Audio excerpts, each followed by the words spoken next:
All right, let's get right into it. The way artificial intelligence and human resources are coming together, well, it's one of the most talked about and, let's be honest, one of the most misunderstood topics in business today. We're going to break down how you can use AI to automate smarter, get back tons of time for what really matters, and do it all without losing the hearts of human resources. And just so you know, all the great insights we're covering today come straight from the experts over at Invigorate HR. They're all about that powerful link between people, strategy, and getting real results. Okay, now this slide. This really shows the massive scale of the change we're talking about. This isn't just about doing the same old job a little bit faster. No way. AI is sparking a fundamental shift for HR pros, taking them from being, a reactive process administrator to becoming a proactive human capital intelligence architect. It's the difference between just managing paperwork and actually designing the future of the workforce. It is a total game changer for the entire profession. So before we get any further into the why, let's just take a second to cover the what.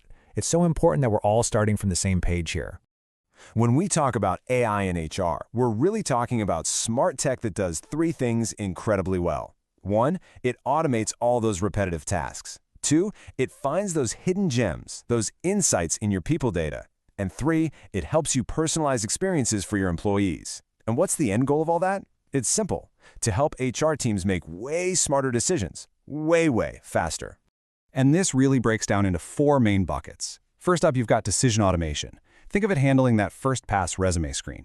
Now, the risk here is that it can feel like a black box, So you've got to be able to audit it. Second is predictive modeling, which is all about using past data to guess the future, like who might be a flight risk. The big danger? Biased data in means biased predictions out. For instance, if you historically hired from just a few colleges, the AI might learn to unfairly weed out amazing people from other schools. Third, personalization at scale, creating things like custom training plans for everyone.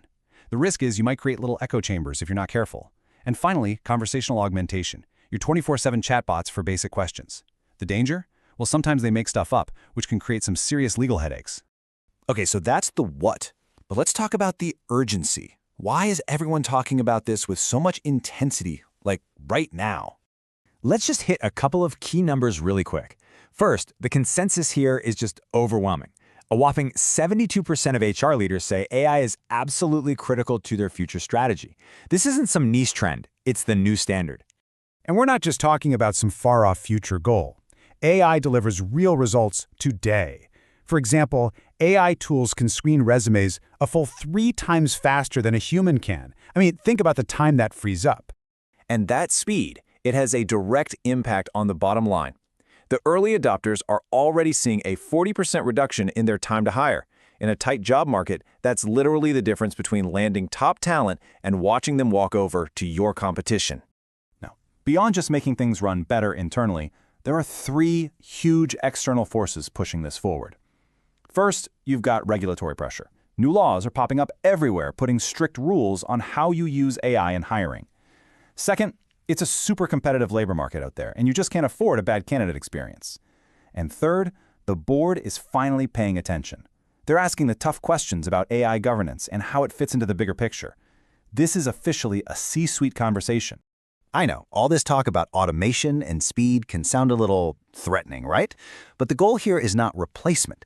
It's all about finding that perfect sweet spot where technology augments and elevates what we humans do best. And this slide just nails that division of labor. You let the AI handle the boring, repetitive stuff, screening resumes, scheduling all those interviews, answering the same questions over and over. And what does that do? It frees you up to focus on the high-value, deeply human work that no machine could ever do. We're talking about having real conversations with candidates, coaching your people, and actually building the culture of your company. And look, this isn't just about making work feel better. It delivers a crystal-clear return on investment. When AI helps you reduce turnover, that's huge cost savings. When it speeds up your hiring, you're getting critical people in their seats faster, which protects revenue. And when it helps you personalize learning, you see real, tangible productivity gains across the board. But, and this is a big but, all of this amazing potential comes with an enormous responsibility. To get this right, you have to do it in a way that is smart, that is fair, and that keeps the human element right at the center of it all. So how do you actually do that? Well, the team at Invigorate HR lays out a really clear 3-step guide. First, you have to audit your algorithms. test them for bias, know how they work. Second, design for inclusion. Bring diverse voices into the room when you're choosing these tools. And third, you have to maintain accountability. That means clear rules and a human who can always override the AI. And this gets right to the heart of the biggest hurdle: trust. When someone says, "I don't trust an AI decision," you can't just defend a black box. The only way to build that trust is through radical transparency. You have to explain how the tools work, be open about the criteria they use, and, most importantly, always, and I mean always, keep a human in the loop. So, at the end of the day, the one thing to really take away from all this is simple. AI is not going to replace great HR professionals, but HR professionals who know how to use AI are absolutely going to replace those who don't. So the only real question left is, how will you lead the change? All right,